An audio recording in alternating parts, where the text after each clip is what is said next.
Église Christ vit en moi présente la pensée du jour avec le pasteur Jean. Le 8 août à 10h45. Dieu vous bénisse. Bienvenue, frères et sœurs, à l'émission La pensée du jour. Et aujourd'hui, à la pensée du jour, j'ai pu lire un passage de la Bible, dans le livre de la Genèse, qui nous parle de la chute de l'homme. Et cette pensée du jour que je veux partager avec vous, depuis la chute de l'homme. Et là, nous voyons, non satisfaits, frères et sœurs, de ce que lui avait été donné, l'homme a désiré ce qui lui avait été défendu, en vue de se soustraire à sa position et de dépendance à l'égard du Créateur.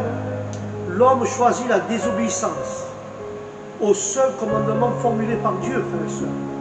La voix menteuse du diable, de Satan, que Dieu le réprimande, est écoutée parce qu'elle correspondait au secret désir caché au fond du cœur. Et c'est pour ça que cette pensée de ce matin, je prends dans le livre de Genèse 3,5, qui dit « Vous serez comme Dieu. Vous serez comme Dieu. » Et là, nous pouvons constater que dans 3,5, là, nous pouvons voir que la Bible dit clairement « Mais Dieu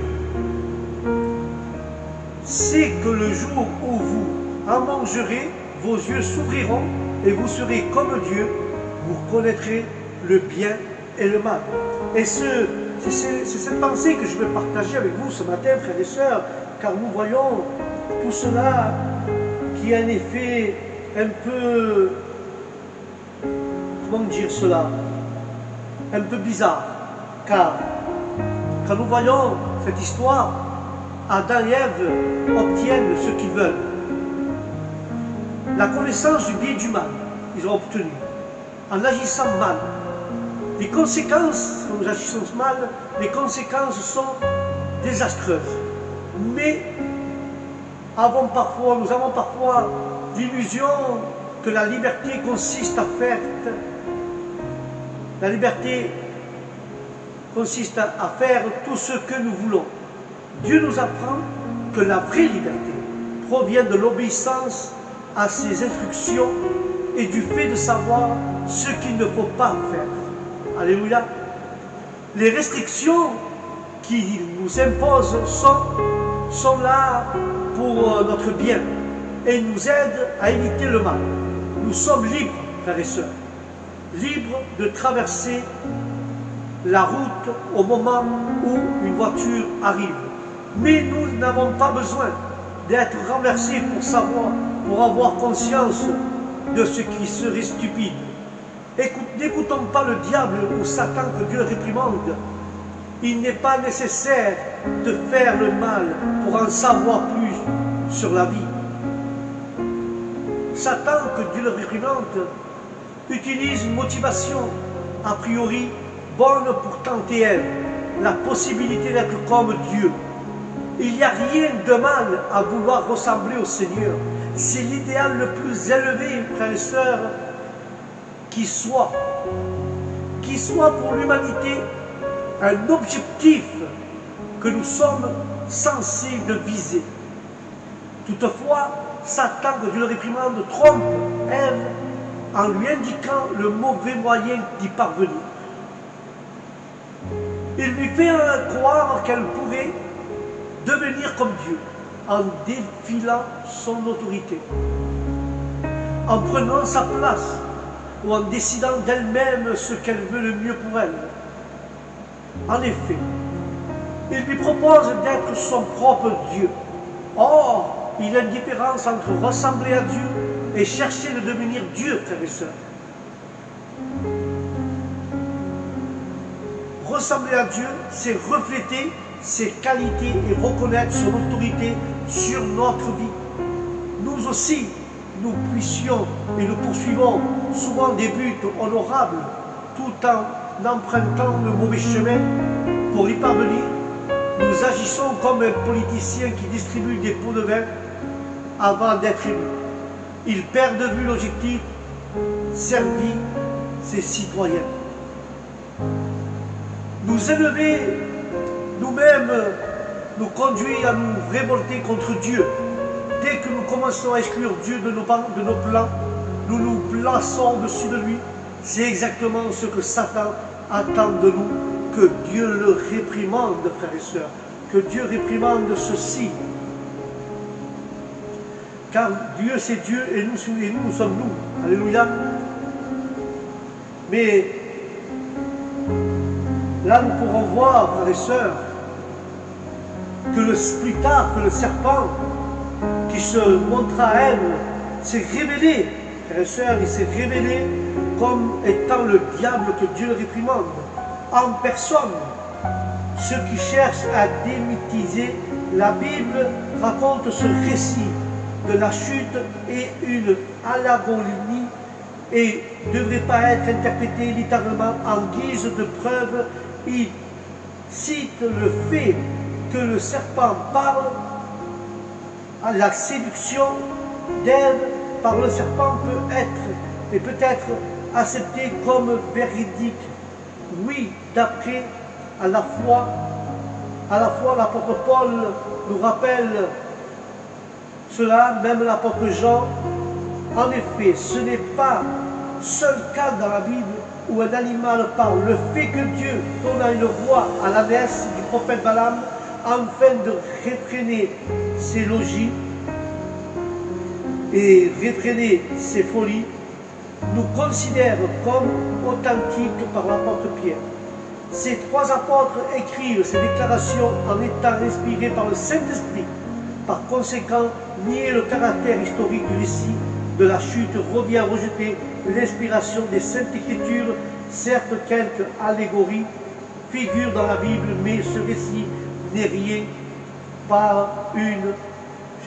Ce récit n'est rien qu'une. C'est une par une. Ce récit en est une. Alléluia. On va remarquer les étapes par lesquelles la race humaine s'enfonça dans le péché. Premièrement, Satan insinua le doute à l'égard de la parole de Dieu. Il lui a dit comme cela, frères et sœurs. Dieu a-t-il réellement dit? Dieu a-t-il réellement dit cela? Dieu a dit réellement ceci? Il donne une fausse impression du caractère de Dieu en prétendant qu'il avait interdit à Adam et à Ève de manger de tous les arbres. Puis Ève affirma qu'elle ne devrait ni toucher le fruit de l'arbre qui est au milieu du jardin. Alors que Dieu n'avait pas parlé de toucher l'arbre, ensuite Satan contredit nettement la vérité et l'avertissement de Dieu concernant le caractère inéquitable du jugement en cas de désobéissance. L'homme, frères et sœurs, toute chose, tout comme ses suppôts, comme complices, nie alors la réalité de l'enfer et du châtiment éternel. Satan donnait la fausse impression que Dieu cherchait à refuser à Adam et à Ève quelque chose qui leur aurait été bénéfique. Le diable les a trompés de telle manière, frères et sœurs, en faisant croire cela, qu'ils étaient bénéfiques pour eux. Alléluia. Mais elle succomba à une triple tentation. Ève succomba. La convoitise de la chair, bon à manger. La convoitise des yeux, la deuxième point, agréable à la vue. Et la troisième, l'orgueil et la vie. L'orgueil de la vie, il est précieux pour ouvrir l'intelligence. Voilà les trois triples de tentation. La convoitise des yeux, la convoitise de la chair et l'orgueil de la vie. Car la parole dit, bon à manger, agréable à la vue, et il est précieux pour ouvrir l'intelligence. Alors, en agissant ainsi, elle fit le acte d'indépendance vis-à-vis d'Adam, son chef. Elle n'avait pas consulté son chef Adam, elle n'avait pas consulté, elle usurpa, elle lui vola son autorité est l'origine de tous les malheurs, la maladie, le chagrin, la souffrance, la peur, la culpabilité et la mort qui tourmente l'humanité depuis ce jour se trouve dans ces mots. Elle prit de son fruit et en mangea. Depuis ce jour, tout est rentré. La maladie, le jardin, la souffrance, la culpabilité, la peur et la mort. Quelqu'un a déclaré la ruine de la terre à des milliards de tombeaux, atteste que Dieu est vrai et que Satan est menteur. Ève fut séduite par les mensonges du diable, mais Adam se rébella délibérément contre Dieu. La philosophie humaniste actuelle perpétue le mensonge de Satan. Vous serez comme Dieu. Vous serez comme Dieu, frères et sœurs. C'est ça qui dit l'ennemi. L'ennemi, il les entraîne, nos premiers parents, dans le chemin de l'orgueil, de la rébellion, chemin caractéristique de l'homme, dès ces temps anciens jusqu'à nos jours.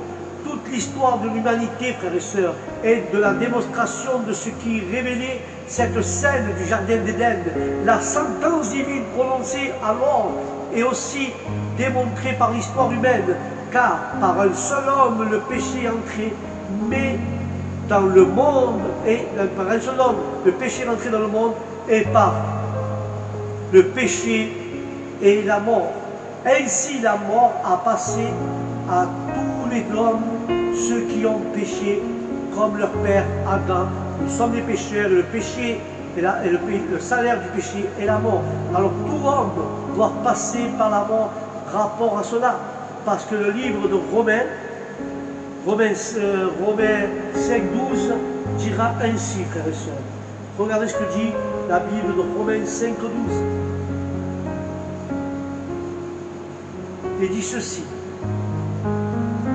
C'est pourquoi, de même que par un seul homme le péché est entré dans le monde, et par le péché la mort, de même la mort a atteint tous les hommes, parce qu'ils ont tous péché. Alléluia. Car nous avons tous péché, frères et sœurs. Comment pouvons-nous faire et comment pouvons-nous être déclarés coupables d'un acte commis par Adam il y a des milliers d'années? Comment pour être coupable s'il y a des millions d'années que Adam a fait ce péché? Pourquoi nous sommes déclarés coupables? Beaucoup pensent que Dieu est injuste de nous juger pour le péché d'un autre et de juger pour notre péché de notre ancêtre Adam. Mais pourtant, chaque jour, chacun de nous confirme par ses propres fautes l'héritage qu'il a reçu du premier homme. Nous avons la même nature pécheresse. Nous sommes comme lui. Comme lui, enclins. Notre péché, nous sommes comme lui, enclins à tous révoltés contre Dieu. Et nous sommes jugés pour les péchés que nous commettons. Étant pécheurs, ce n'est pas de justice dont nous avons besoin, mais nous avons besoin de la grâce au nom de l'Éternel.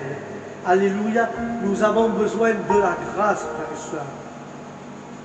Nous avons besoin de cette grâce, car ce récit raconte que l'œuvre du Christ est victorieuse sur le péché d'Adam.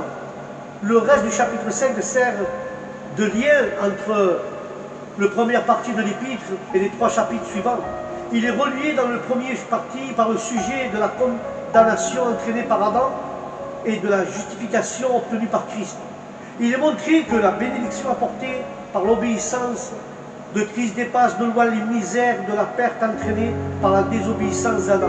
Il est relié au chapitre 6 à 8 en pointant la justification à la sanctification et des actes de péché à la nature pécheresse. Et dans ce verset, frères et sœurs, et seulement dans ce verset, Adam comparé comme le chef ou le représentant de tous ceux qui appartiennent à l'ancienne création, tandis que Christ est présenté comme le chef de tous ceux qui relèvent de la nouvelle création. Un chef agit au nom de tous ceux placés sous sa direction, Ainsi, quand le président d'un pays publie une loi, il agit pour tous les citoyens de ce pays. Il influe ainsi dans le cas d'Adam. En raison de son péché, la mort humaine entrant dans le monde, la mort devient le lot de tous les descendants d'Adam parce que tous ont péché. Tous ont péché en lui. Certes, ils ont tous aussi commis des péchés à titre individuel, mais ce n'est pas là la pensée exprimée dans ce verset, car Paul affirme que le péché, Adam était un acte représentatif et que toute sa postérité est considérée comme ayant péché en lui. Et là, nous voyons que certaines objections, c'est que c'est Ève et non Adam qui fut la première personne sur terre à commettre le péché. C'est vrai, frères et sœurs, c'est vrai que c'est Ève la première. Mais comme Adam fut créé le premier, Dieu le considéra comme le chef de l'humanité et par conséquent comme agissant pour tous les descendants.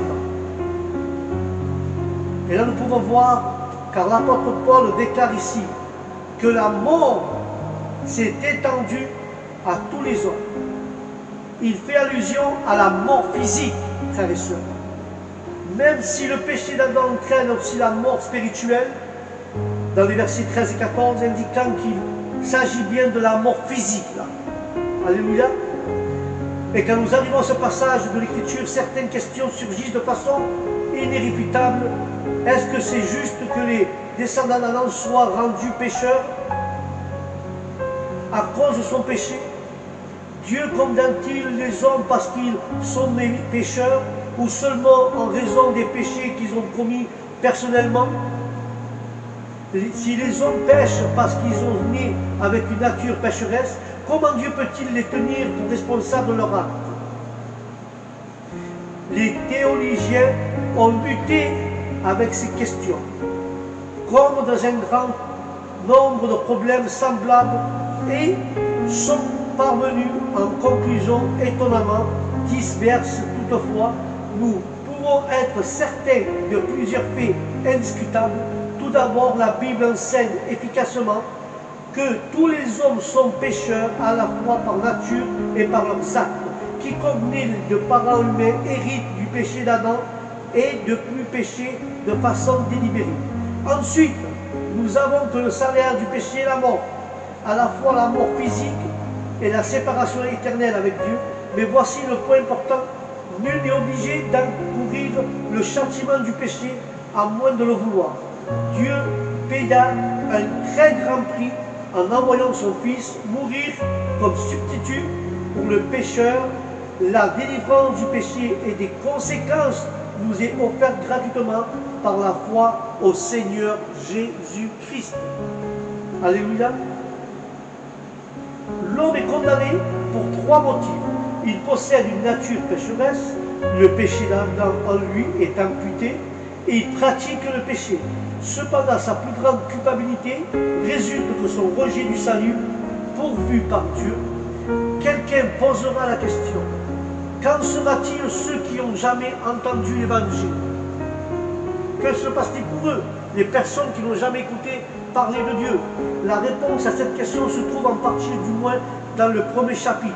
Pour le reste, nous pouvons être certains que le juge de toute la terre, frères et sœurs, agira selon le droit. Il n'agira jamais injustement en déploiement. Toutes ces décisions reposent sur l'équité et la justice. Même si en raison des limites de notre intelligence, certaines situations nous paraissent difficiles à comprendre, elles ne constituent nullement un problème pour Dieu. Car le dernier cas aura été entendu et que les portes de la salle d'audience se refermeront, nul n'aura de motif légitime pour faire appel. Car Dieu est le vrai juge. Dieu est le vrai juge. Alléluia. C'est Dieu le vrai juge, frères et sœurs. Et je vais conclure avec cela. La mort nous sépare désormais de Dieu, car nous sommes devenus pécheurs. L'homme ira de mal en pire. Et les 5 premiers chapitres de la Genèse nous le montrent déjà. Et je veux dire quelque chose pour conclure. Les journaux aujourd'hui ne disent pas le contraire. Violence, corruption, de ça parlent les journaux, de la violence et des corruptions. Voilà, frères et sœurs, le tableau mis journellement sous nos yeux.